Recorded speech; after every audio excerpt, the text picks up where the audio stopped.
Today, we're going to pull back the curtain on the invisible war happening inside our homes every single day. And we're going right to the heart of it all, your HVAC system. You know that feeling, right? That pit in your stomach when the AC, your faithful servant all season, just quits. And it always seems to happen when it's absolutely scorching outside. It feels personal, like your house is plotting against you. But trust me, it's not a conspiracy. There's a real reason for it. And the answer, really, is all about stress. It's the buildup from a constant daily battle against the local climate. To really understand what that looks like, we're zeroing in on a perfect real-world battlefield, Charlotte, North Carolina. All right, so first things first, let's meet the enemy. What is it about Charlotte's climate that makes it such a tough place for a home comfort system? Turns out it's not just one thing. It's more like a four-pronged attack. You've got that brutal summer heat working in tandem with suffocating humidity. Then you pile on some of the highest pollen counts in the entire country, and that's way more than just a problem for your allergies. And believe it or not, even the ground itself, that famous red clay soil, plays a part by holding on to moisture and adding to the strain. And just to put that heat into perspective, yeah, the thermometer might say it's 95 degrees, but with all that humidity in the air, it feels like 105. That's the real number your air conditioner is fighting, day in and day out from May all the way through September. So when you've got an enemy like that constantly pounding on the gates, what do you think happens to the defender? To the HVAC system itself? Well, that nonstop, high-stakes battle, it takes a serious toll. This really hits the nail on the head. It is not your imagination. HVAC systems in tough environments like this genuinely break down more often, and they just don't last as long as systems in places with milder weather. So how much shorter are we talking? Well, the average lifespan for an HVAC system in Charlotte is just 12 to 15 years. Now think about that. For a major appliance that costs thousands of dollars, losing several years off its life expectancy is a huge financial hit for homeowners. Okay, so we know they're failing faster. But what is actually breaking? Let's connect the dots between those climate challenges we talked about and the specific parts that tend to fail the most. One of the most common and honestly most dramatic failures is a frozen evaporator coil. You might literally see a block of ice forming on your indoor unit. This happens when that coil gets way too cold and all that humidity in the air freezes right onto it, choking off the airflow and bringing your cooling to a dead stop.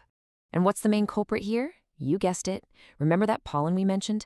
It's a system killer. As this quote explains, when that super heavy pollen clogs up your air filter, the airflow drops. And when the airflow gets too low, poof, the coil freezes over. It's a perfect, destructive chain reaction. All right, next up we have another extremely common breakdown, capacitor failure. The capacitor is a small part, but it has a huge job. Think of it like a battery that gives the big motors in your AC the powerful jolt they need to get started. When that little guy dies, your whole system just sits there, silent. And the cause here is just pure, simple overuse. That relentless 5-month cooling season means the system is starting, running for hours, stopping, and starting all over again, thousands and thousands of times. Each one of those cycles just wears that capacitor down, bit by bit, until it fails way earlier than it should. Okay, we've seen the problems, we know what's causing them. Enough doom and gloom. Let's pivot and talk about solutions. How do the pros handle these issues and help you make smart decisions? This is always the big, tough question, isn't it? Do you sink more money into repairing an old system, or is it time to replace the whole thing? Well, pros have a pretty handy rule of thumb called the $5,000 rule. You just multiply the cost of the repair by the age of your system. If that number is under $5,000, a repair probably makes sense. But if it's over $5,000, replacing it is likely the smarter financial move in the long run. And when you do call for service, a good professional process is all about clarity. It's not magic, it's a logical 3-step approach. It starts with getting someone out there to do a real diagnosis. Then comes clear, upfront pricing for the repair itself. And crucially, it doesn't end until they've tested everything to make sure the fix actually worked. Now this is super important. When it's time for a brand new system, a real pro doesn't just guess what size you need.